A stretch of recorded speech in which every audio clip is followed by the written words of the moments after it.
Okay, we left on 638.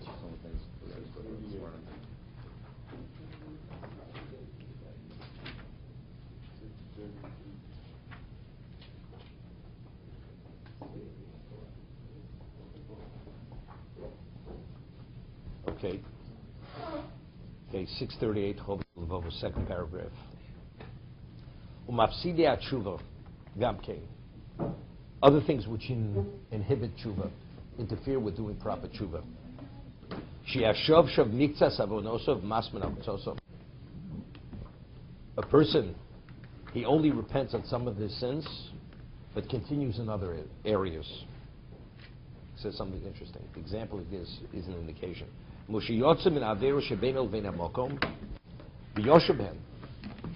area between man and God, those he does tshuva. Wait. But he didn't extricate himself from the area between man and fellow. Migozel, thievery. Oh no, overcharging. Geneva, Hadoma. That area is the same. You understand? I mean, you can't go halfway. I mean, this is okay, this is not okay. So, even when you think you're doing tshuva, it's not proper tshuva. Firstly, every beino l'mokom is beino l'chavero. Or I should say, every beino l'chavero is beino l'mokom. Right? You steal, not only are you affecting your fellow, God said you're not permitted to steal, but you're only concerned about what you believe is important. So it's pick and choose. Is that proper tshuva? See, it's interesting what the example he gives. What does he say? A person says he does tshuva on one thing, doesn't tshuva on another. But he doesn't say he doesn't do tshuva. Umasmin al-Qul. He continues. See, you don't change in a moment. Like I mentioned the name of the Maral.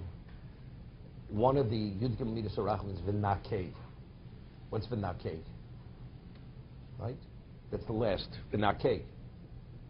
See, he explains the Maral. Let's say a person's Yom Kippur. You say, Vita, you make the confession, I will not speak Lashon Hara this coming year. Is it possible? You have to study the laws. It takes a number of years, really, to get good at it. First, you have to be proficient, and it's a process. So, when you say tshuva, you do tshuva, the Rambam says in Hilchos Tshuva, it's Yoreh tell them, God will attest to the fact you're not going back here. Factually. Did God attest that you're not going back there? You yourself know you're definitely going to speak Lashon Hara this year. So it has to be such an ironclad commitment in your mind that you're not going back there, but factually you're going back there. You're going to speak Lashon Hara. So if that's the case, an essential component of tshuva is missing. So how do you do tshuva? So the Maral says that's the Midas HaRachman V'nakei. Let's say a person says, I will speak tshuva 25% less this coming year, 10% less. You know something? God can say it's all or nothing. Either you do it right, I'm not accepting it. The Midas HaRachman Naki is, God says, even as long as you're within the process of getting better, I'm willing to accept it. Even though 10% is within your reach. And a person could be committed to 10%. You begin studying and you're cognizant of what comes with certain things, and you're responsible. Next year, accept maybe another 20%. You accept. And eventually you'll come there. When a person does tshuva on anything, factually, could you correct everything in life? It's impossible. So what do you mean? What inhibits tshuva is because you continue in other areas, in this area you haven't continued. So if that's the case, it's impossible tshuva. Because to do everything simultaneously is not possible. To cover everything, totally. It's not possible. In areas you're going to continue. But even if you can continue, it's continuing in a way, I'm going to do it to a lesser degree. Person eats non-kosher. Can't wean himself totally at one time, just make the break. You understand? He'll try his best not to go there, but factually, he definitely, 50% less, he will not eat non-kosher. Makes that commitment, and that he could stick to that commitment, or certain other things. Stick to the commitment. He'll say a bracha before he eats every time. Man has never said a bracha before. It's a conditioning process. Everything takes time. So that commitment is not cake. It is a commitment. That's not cake. That commitment, committing yourself partially. Committing to anything. I'm fully committed, but only to chip away at it, because I can't do more than that. And what does that do to not cake? that You're atoned for that percentage that you do, that actually the tshuva for. Makeh means to cleanse. Makeh means it's cleansed. That part is like cleansed. Give you an example. The Rabbeinu Yonah writes, the Ramban says the same thing. We have orur, this, orur that. Cursed is the one between Hagriz and Harevil. One of the orurs is what? Orah shelo yokim is divrei Torah zos. Cursed is the one who does not uphold the Torah. What is that? What is the meaning of that? That means if you violate anything, you're in violation of you're subject to orur. Orah shelo yokim is divrei Torah zos. So, I mean, nobody's perfect. So that means everybody's subject to orur. It's serious. Orur is much more serious than a person just violates a negative commandment. Cursed is much more serious. So what is orur?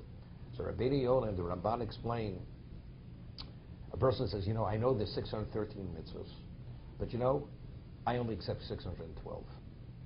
You don't accept the Torah in its entirety. I will be committed to 612 but not 613. You're the subject, he's the king, he's the master.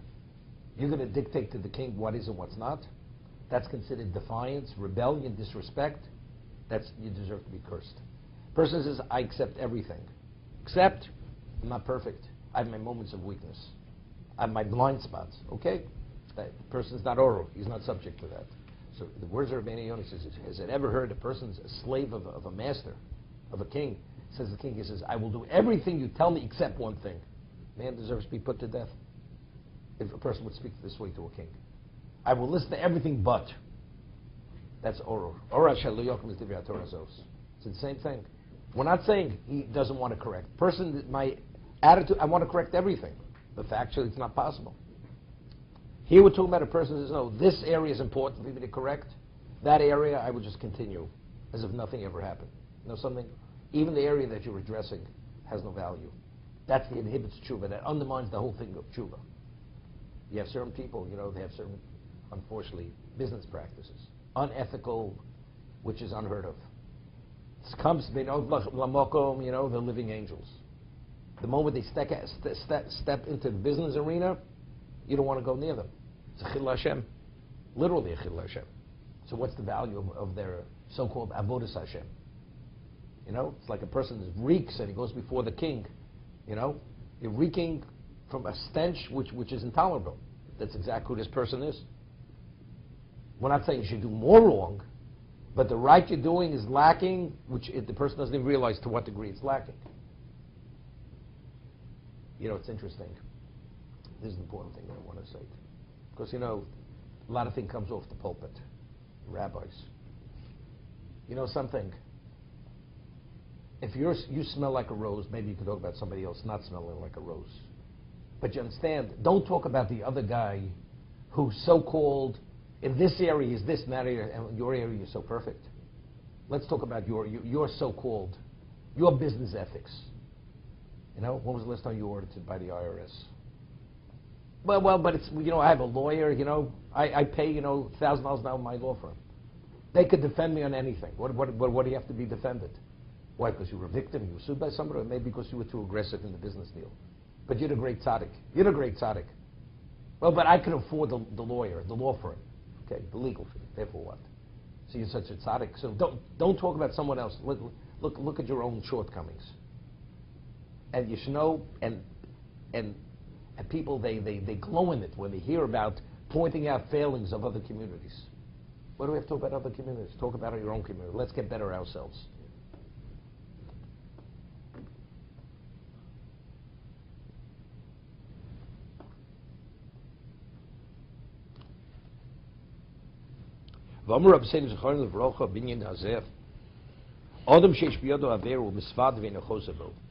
Person has a sin and he confesses, but he doesn't change his way. It's like going into the mikveh with a rodent. You can immerse yourself in every body of water in the world. The tefillah is not effective. Zroko miyodo, once you throw away the sheretz, which is the source of contamination, the rodent, oslo tefillah, then the tefillah, the immersion is effective. Shenemar umodeh v'ozev yurucham. If you confess and you remove yourself, you abandon the wrong, then Hashem will have mercy on you. Then you'll be pitied.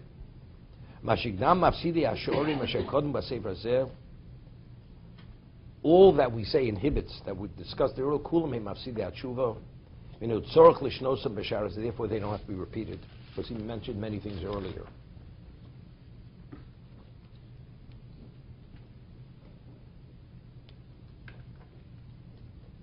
Now he says something. The Gemara says in Brachos, the Mokesh Bali Tshuva Omdim Afilu Tzaddik in Yochel Mamud. Where the Baal Tshuva stands, even a person who's been a tzaddik all his life is not able to stand. Okay? Somebody once said to, you picked the wrong person to say, to Gabriel. He says, I'm a Baal Tshuva. The great rabbi, Ramosha, I'm greater than he is. Because the Gemara says that a Baal Tshuva is greater than the greatest tzaddik. Where Baal Tshuva stands, even the tzaddik can't stand. So although Rav Moshe was a tzaddik all his life, I'm greater than he is. Missed the boat. That's not what the Gemara is saying. If you're a Baal Tshuva and you achieve a certain level of tzaddik, and you have another tzaddik who's on par with you, you're greater than he is. Your accomplishment is greater. But if somebody's beyond that, of course you're not greater than the person who's beyond you. Okay? So that's what he's discussing now. There's certain things the Baal Tshuva is on par with the tzaddik, and in certain regard, he surpasses the tzaddik who is the equivalent of who he is in terms of achievement. If you'd want to equate the one who returned with the tzaddik, the one who's always been the tzaddik, Omar, there's certain things where the Baal Tshuva is the equivalent of the one who never sinned, and there's certain areas where they surpass the tzaddik, the Baal Tshuva. But there are other areas where the tzaddik has something, surpasses the one who sinned. So it's not so simple with the Gemara. When the Gemara says it's only in certain areas, which the Rambam says in Hilchos Tshuva, a person who sinned, he's always fighting with his demons. So he's fighting with his demons. Factually, as much as you become Baal Tshuva, the past still exists in your mind, in your emotion, in your behavior. That's your past behavior. So you always have that Achilles heel you always have to deal with for the rest of your life. A person who never sinned, he never crossed that line, he doesn't have to deal with those issues. So since we say L'fum Saragro, the more difficult it is, the greater is the achievement.